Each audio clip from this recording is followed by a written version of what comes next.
Have you ever been in the treatment room and a client suddenly brings up politics, religion, or like a big social issue? It can feel uncomfortable, especially when you're trying to create a relaxing, safe space. As beauty professionals, we're often told to never talk about these topics, but I don't think that that's as simple as it sounds. To me, it really comes down to your personality, the types of clients you want to attract, and how you handle these conversations. I've had clients where I have no idea how they voted, what they believe, or where they stand on major issues, because with them, our sessions are about their skin, their self-care, or sometimes they're just enjoying silence, and that's perfectly fine. But I also have clients where we dive into deeper conversations, and sometimes that means exploring sensitive and controversial types of topics. For me, it's not about avoiding the subject altogether. It's actually about how I navigate it. If a client is going to bring something up, my focus is always going to be on respect and intention. If the conversation feels light, thoughtful, or respectful, I don't mind engaging. I actually enjoy having meaningful and intellectual conversations and discussions. But if I ever feel the conversation isn't aligning with my values or the energy is starting to shift, I simply redirect. It might sound like, that's interesting. Speaking of which, how has your skin been since your last facial? You can very easily just switch it into something else. Validate you heard what they said, but then obviously change the direction. Talk about something else. Take something that they're talking about and turn it into, segue it into another topic so that it doesn't feel like you're just shutting them out. It's a gentle way of steering the conversation without making the client feel shut down. At the end of the day, it's important to remember that the treatment room is both their sanctuary and yours as the service provider. It's your job to hold space, but also to protect your own energy.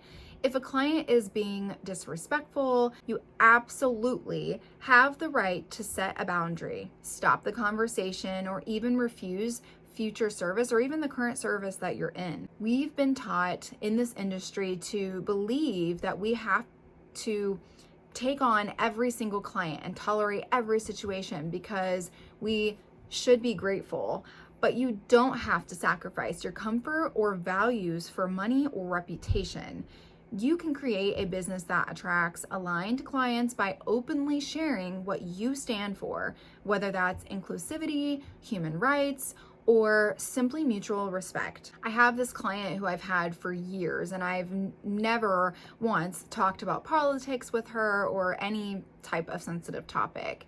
She's always been kind and respectful, and we have a really great relationship. Even for my wedding, she got me a gift, and she said that she thought very highly of me. And she's just always been such a kind and respectful person.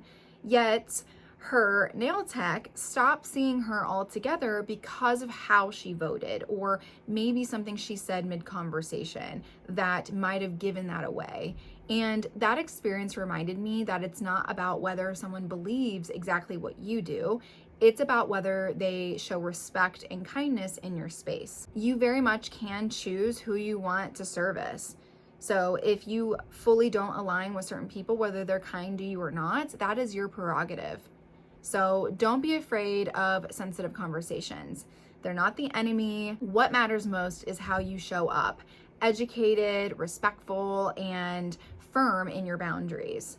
Protect your energy, protect your space, and you'll never go wrong. I'm going to be expanding on this topic in tonight's podcast in my private network. So if this is something that you're struggling with right now because of, the state of the world and people feeling really divided right now, I highly recommend that you watch that podcast and maybe get some extra tips and relatability to your situation that will just help you with your clients and just future clients, new clients, whoever that comes in to see you. So make sure you catch that podcast episode tonight at spaprotraining.com. you.